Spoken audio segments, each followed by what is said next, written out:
హైదరాబాద్ లో మా association general body సమావేశం జరిగింది. 4 ఏళ్ల నుంచి మా అధ్యక్షుడిగా మంచు విష్ణు కొనసాగుతున్నారు. మా భవనం నిర్మించేందుకు అధ్యక్షుడిగా విష్ణు ఉంటారని గతేడాది తీర్మానం చేశారు. మా భవనం నిర్మాణం ఎక్కడి దాకా వచ్చిందన్న దానిపై ఇప్పటికీ అప్డేట్ లేదు.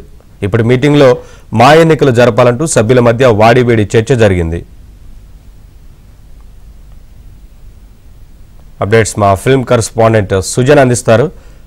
సుజన్, ఈ సమావేశంలో ఏ నిర్ణయం తీసుకున్నారు?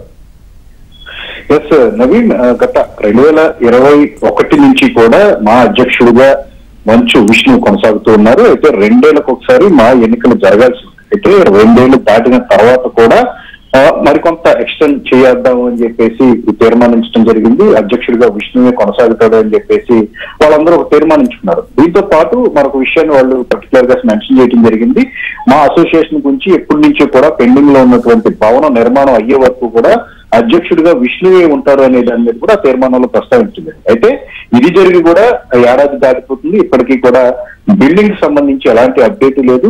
ఈ మా అధ్యక్షుడిగా పోటీ పడిన నేపథ్యంలో కూడా ఆ సందర్భంలో కూడా మంచు విష్ణు తాను అధ్యక్షుడిగా బిల్డింగ్ కట్టి తీరతాను అని చెప్పేసి ఆ రోజు ఒక ప్రచారం నిర్వహించి ఆయన అధ్యక్షుడిగా గెలవడం జరిగింది. 4 ఏళ్ళు అయిపోయిన తర్వాత కూడా దీనికి సంబంధించి ఎలాంటి అప్డేట్ లేకపోవడం, దీంతో పాటు కొంతమంది సభ్యులు ఈ 4 ఏళ్లుగా కొంతమంది తమ అసంతృప్తిని వ్యక్తం చేస్తూ వచ్చారు. ఎక్కువగా జనరల్ బాడీ మీటింగ్స్ కి తమకి సమాచారం కూడా ఇవ్వట్లేదు, కేవలం విష్ణు తనకు సంబంధించిన వాళ్ళకి సమాచారం ఉంటుంది, అందరికీ రావట్లేదు అనే అసంతృప్తిని కొంతమంది సభ్యులు వ్యక్తం చేశారు. దీంతో పాటు ఫండింగ్ ప్రధానంగా మా అసోసియేషన్ గత ఏవైతే ఉన్నాయో వాళ్ళ అధ్యక్షులు చేసిన ఫండింగ్ తోనే విష్ణు ఈ సంక్షేమ కార్యక్రమాలు చేస్తూ వచ్చారు. కానీ తనంటూ ఎక్కువగా ఫండింగ్ అనేది రైజ్ చేయలేదు అని చెప్పి ఒక కంప్లైంట్ కూడా సభ్యుల మధ్య చర్చకు వచ్చినట్టుగా తెలుస్తుంది. మరి చూడాలి విష్ణు ఈ విషయాన్ని ఎలా డీల్ చేస్తారు, ఈ ఎన్నికలు జరపాలని చెప్పేసి సభ్యులు కోరిన మీదట ఎలాంటి నిర్ణయం అనేది ఇప్పుడు వాళ్ళు అఫీషియల్ గా ఏమైనా ప్రకటిస్తారనేది కూడా అందరూ ఆసక్తిగా చూస్తున్నారు. Thank you.